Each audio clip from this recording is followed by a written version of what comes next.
Bharat Ratna doctor Bhimrao Ambedkar को कोटि कोटि नमन। ये कार्यक्रम डॉक्टर भीमराव अंबेडकर के जीवन पर आधारित है, जहां भारत की जनता के प्रति उनके योगदानों को पूरी सजगता से चित्रित और रेखांकित करने का प्रयास है। कार्यक्रम में दिखाई गई घटनाएं लब्ध प्रतिष्ठ पुस्तकों से ली गई हैं। इस कार्यक्रम के जरिए चैनल की ओर से एक विश्वसनीय, सजग और सकारात्मक प्रयास है कि डॉक्टर बाबा साहेब भीमराव अंबेडकर के जीवन की संघर्ष यात्रा एवं गौरव गाथा पूरे आदर के साथ घर घर पहुंचे और उनके योगदानों से सभी संपूर्णता में परिचित और आह्लादित हों। क्या बातें हो रही है तुम तीनों भाइयों में? दीदी, भाई है तो भाइयों वाली ही बातें हो रही होगी।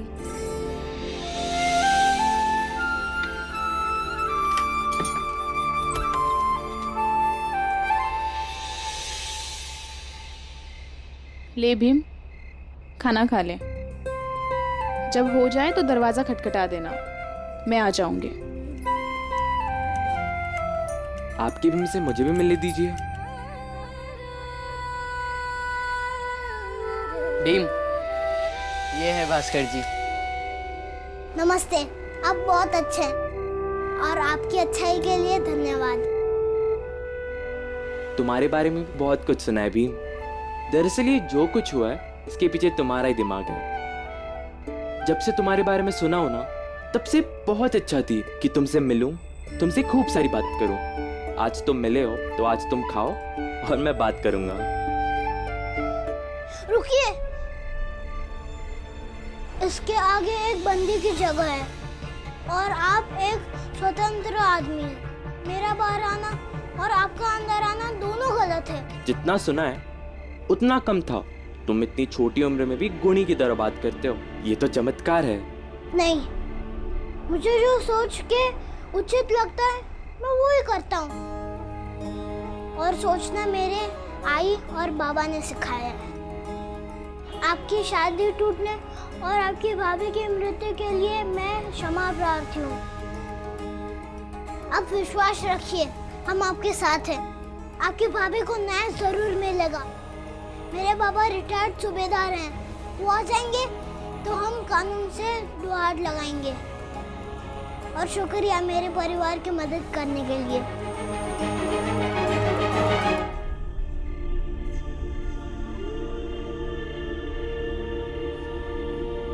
खा लिया बीबा ने? हाँ आई, मैं खाना देने ही गई थी। भास्कर जी भी आए वहाँ पे। भास्कर? भाभी, तू तो जानती है कि भास्कर यहाँ पर आया है, उसमें हमें कोई दिक्कत नहीं है। लेकिन तुझे पता है ना, हमारे पड़ोस वाले, उनकी नजर हमेशा हमारे घर पे रहती है। थोड़ी सी भी ऊंच नीच हो जाएगी ना तो वो लोग बात का बतंगड़ बना लेंगे। उन्हें एक और बहाना मिल जाएगा हमें यहाँ से निकालने का। नहीं, बात तो सही है दीदी, लेकिन कहेंगे कैसे? तू ही कह सकती है, तेरी बात वो समझेगा। भीमराव, तुमसे बात करके मुझे बहुत अच्छा लगा। आज से मैं भी पढ़ूंगा लिखूंगा, क्योंकि मैं समझ गया कि पढ़ना लिखना जरूरी है।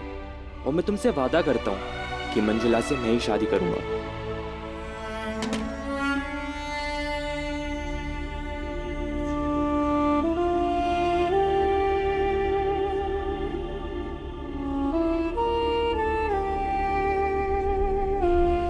अब मैं चलता हूँ। शुभ रात्रि। भास्कर जी, बुरा मत मानिएगा, आप यहाँ बार बार मत आइएगा, क्योंकि ये आपकी प्रतिष्ठा के लिए अच्छा है और हमारे भी। पहली मुलाकात में ही मैं समझ गया था कि मुझसे ज्यादा दिमाग तुम्हारे पास है। अगर तुमने कुछ कहा है तो सही कहा होगा। कल से नहीं आऊंगा।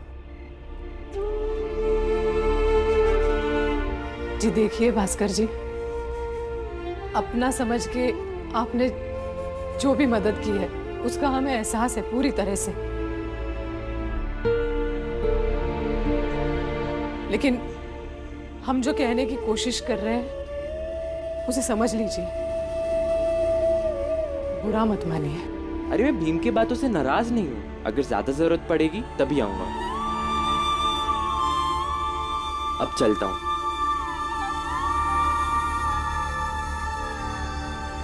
और हाँ, मैंने सुना था कि आई बाबा आए थे मुआवजे के लिए। आप उन्हें कुछ ना थे और मेरे रहते हुए वो कुछ ले भी नहीं सकते।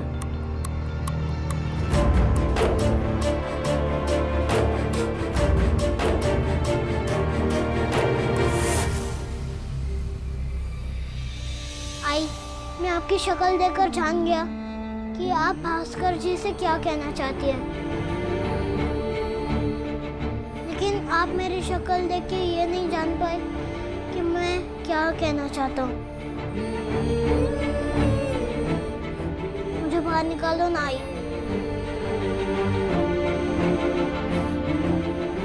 आई दिल दुखाए उसके लिए माफ कर दो, लेकिन इसे सबसे दूर मत रखो। हम सब मिलके सोचेंगे कि बाबा को फिर से घर कैसे ले आया जाए।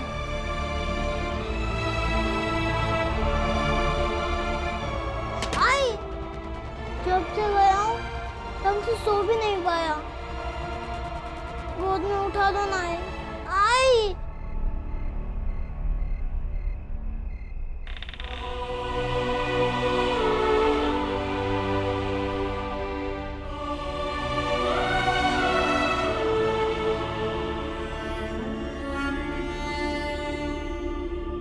गंगा, दरवाजा बंद कर ले।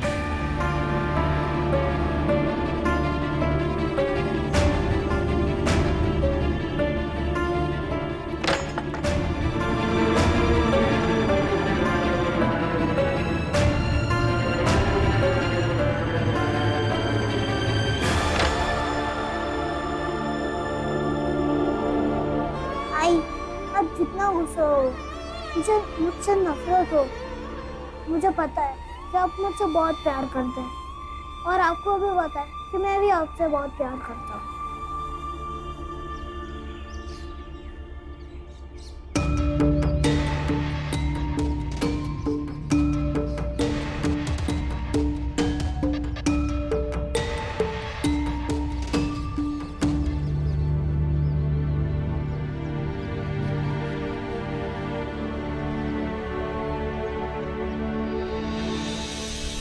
भैया, मुझे आपसे कुछ बात करनी है।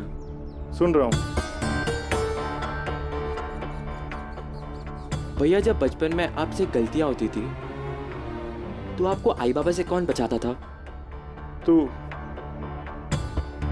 शहर जाके आई बाबा से चुरा के आपके मेला जाने के शौक के लिए पैसे कौन बचाता था? तू बचाता था। नए जूते बनाने के लिए आपका हाथ सही नहीं था, आपसे जूते अच्छे से नहीं बन पाते थे, और वो बाबा से छुपा के वो जूतों को सही कौन करता था? तू करता था। फिर क्यों पूछ रहे? आज सबके बदले मुझे आपकी मदद की जरूरत है। कैसी मदद? आई बाबा को कहना कि मंजुला और उसके परिवार को कुछ बुरा ना करे। मुआवजे के नाम पर वो लालच में पड़ के जो मांग रहे हैं वो आप मना कर दीजिए, वो मान जाएंगे। देख, जब भी तू मुझे बचपन में आई बाबा से बचाता था या अपने हिस्से का पराठा, अपनी थाली का पराठा मैं तुझे देता था, जब भी मैं मेला गया मैं हमेशा तेरे लिए जलेबी ले आया। और जब जब तू मेरा जूता सिलता था ना चुपके, मैं हमेशा तुझे 4 पैसे देता था। तुझे मदद करके मुझे क्या मिलेगा?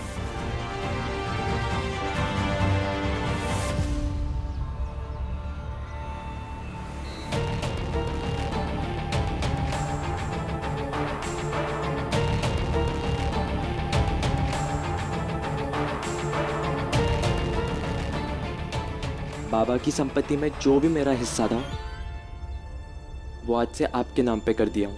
आप ये कागज में लिख दीजिए, मैंने अपना अंगूठा दे दिया।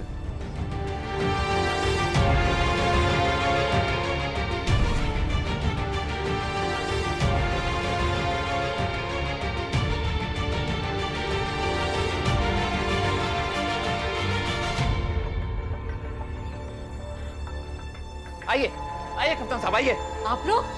भाभी! हाँ दीदी, भाभी जल्दी बाहर आइए। ये क्या हुआ दीदी? कप्तान साहब, या तो इनसे हमारा मुआवजा दिलवाइए या फिर इन सबको गिरफ्तार कर लीजिए।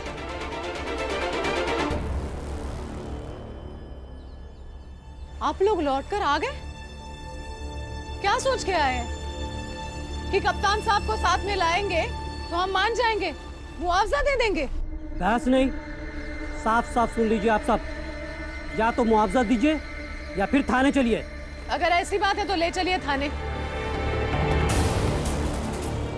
लेकिन कह दीजिए इनसे मुआवजा क्या, एक फूटी कौड़ी नहीं देंगे इन्हें। बांध दो सबको, ले चलो थाने।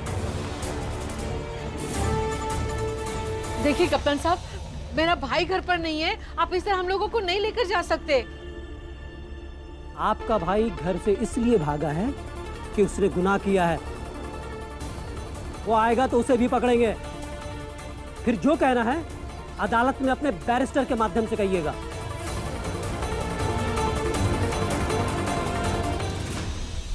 बाबा, सुना है कि बैरिस्टर लोग काला कोट पहन के कोर्ट में बहस करते हैं, बस हम भी बहस करेंगे। ये क्या कोई कोर्ट है क्या? हाँ बाबा, ये कोर्ट है। जज है और बाला भी मुजरिम, हम दोनों बैरिस्टर और बाकी के सब लोग गवाह।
लो, आ गया हमारा बैरिस्टर।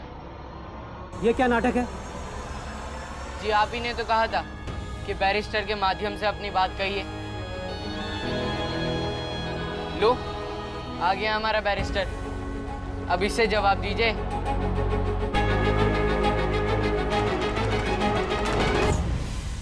अच्छा तो बैरिस्टर साहब बताइए, क्या जवाब देंगे कि आपके पूरे परिवार को मानहानि और आत्महत्या के लिए उकसाने के केस में अंदर जेल में ना जाना पड़े?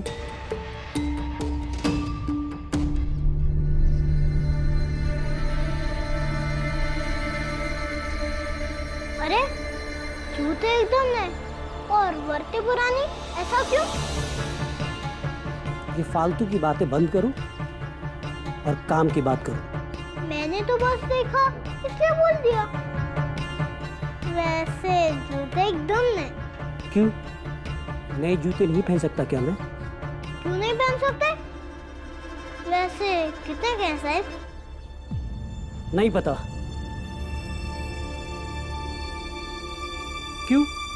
अपने बाबा को भी बोलूंगा कि ऐसे ही जूते ले, उनके जूते फट गए हैं। अरे तेरे बाप की औकात नहीं है ऐसे जूते पहनने की।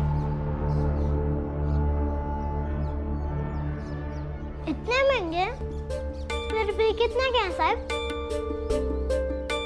पता नहीं। आपके जूते और आपको उसका नाम नहीं पता? नहीं, क्योंकि मैंने ये जूते नहीं खरीदे। लेकिन पैसे तो आपने ही दिए होंगे ना? 7.5 रुपए के हैं जूते। अरे बाप रे, इतने महंगे! इतने महंगे जूते तो मेरे बाबा कभी नहीं खरीद पाएंगे।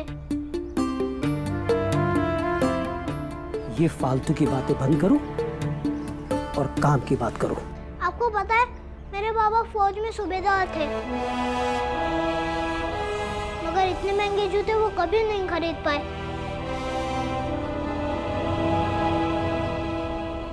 उनके पास सिर्फ एक जोड़ी जूता है, उसे भी बाला भी अक्सर चुरा कर ले आते हैं। एक दिन तो आई ने बाबा का कोट उतरवाया और तब पहली बार हमने देखा कि बाबा फटी हुई बनियान पहने हुए थे।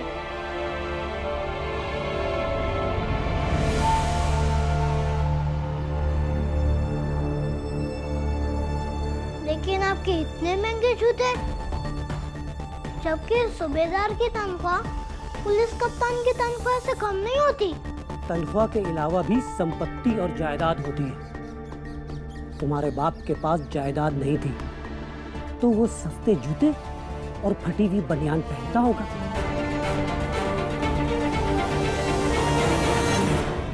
अब केस की बात करूं, मेरे जूते से इस केस का कोई संबंध नहीं है, समझे? लेकिन जिनकी तरफदारी में आप आए हो उनका संबंध है। उनकी एक जूतों की दुकान भी है। और बताइए, आपको अपने जूतों की कीमत नहीं पता, मगर एक जूता बनाने वाला खुद के बनाए हुए जूतों की कीमत बहुत अच्छे से जानता है।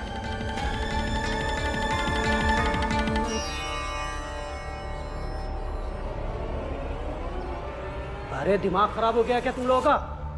डिपार्टमेंट की तरफ से हमें भी सुनने को मिला है कि पुलिस राम जी के घर कई बार गई, लेकिन कर पाई कुछ नहीं। एक बार तो राम जी गिरफ्तार भी हुआ, लेकिन हुआ कुछ नहीं। मैं अपना समय बर्बाद नहीं करूंगा, और वैसे भी ऐसे में कोई केस तो बनता भी नहीं है। तुम लोगों ने दहेज मांगा था, शादी तो हुई नहीं, तो फिर मुआवजा किस बात का? साहब, हम लोग बहुत गरीब लोग हैं, हमारी मदद कीजिए। हम अपनी दुकान से आपके लिए बढ़िया जूते ला के देंगे। हाँ। और साहब, आपकी घरवाली और बच्चों के लिए भी अच्छे नए जूते भिजवाएंगे हम। समाज में बहुत बेइज्जती हुई है साहब, इतना दहेज का मुआवजा दिलवा दीजिए। हम समाज में दिखा के अपनी साख बचा लेंगे साहब। हाँ साहब। ठीक है, पहले जूते लेकर आओ, वही जूते पहनकर चलेंगे तुम्हारा काम करवाने।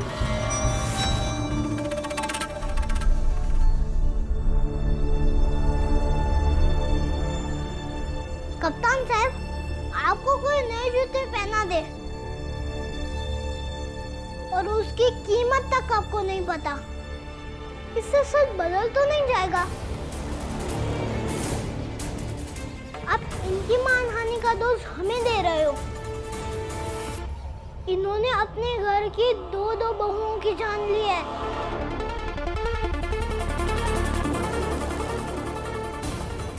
इससे इनकी सामाजिक प्रतिष्ठा कम नहीं हुई, लेकिन अगर दहेज नहीं मिला तो इनकी सामाजिक प्रतिष्ठा को क्षति हुई।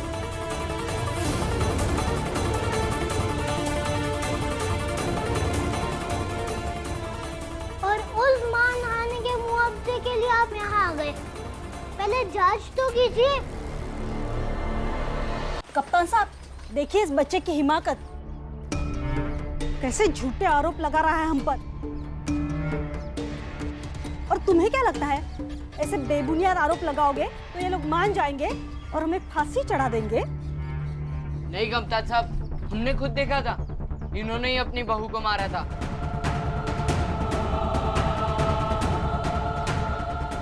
साहब, ये लोग सरासर झूठ बोल रहे हैं।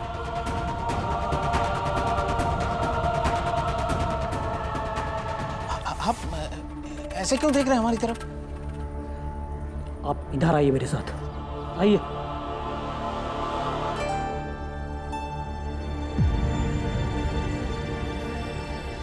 ऐसा है, मुआवजा वगैरह छोड़िए आप लोग और घर चाहिए आप लोग, नहीं तो फंस जाएंगे। ऐसे कैसे फंस जाएंगे? आप साबित कीजिए ना, वो लोग झूठ बोल रहे हैं। ज्यादा लालच मत करिए आप लोग। जो कुछ भी साबित करना था ना, वो छोटा सा बच्चा पहले ही सब कुछ कर चुका है। अब मैं क्या साबित करूं? देखिए, मैं चलता हूं, इन बेकार की बातों में मैं अपना वक्त जाया नहीं करना चाहता। आपको जो कुछ भी करना है वो आप कर लीजिए। अरे ऐसे कैसे? नए जूते दिए आपको, 2 जोड़ी तो घर में भी भिजवाए, आपको हमारा काम करना ही होगा। नहीं चाहिए मुझे आपके ये जूते।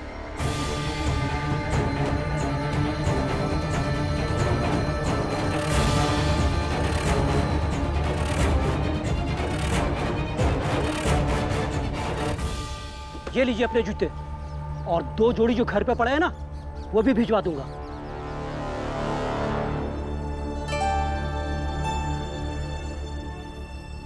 जाइए जाइए, आप भी चले जाइए। हमें भी शांति से रहने दीजिए, आप भी शांति से रहिए।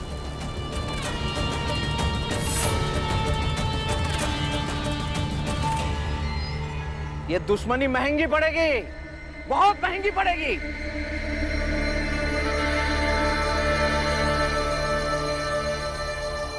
और अपने जूते तो ले जाओ। नाम लालची है और ना ही बेईमान। हम किसी का सामान हड़पने की कोई नियत नहीं रखते।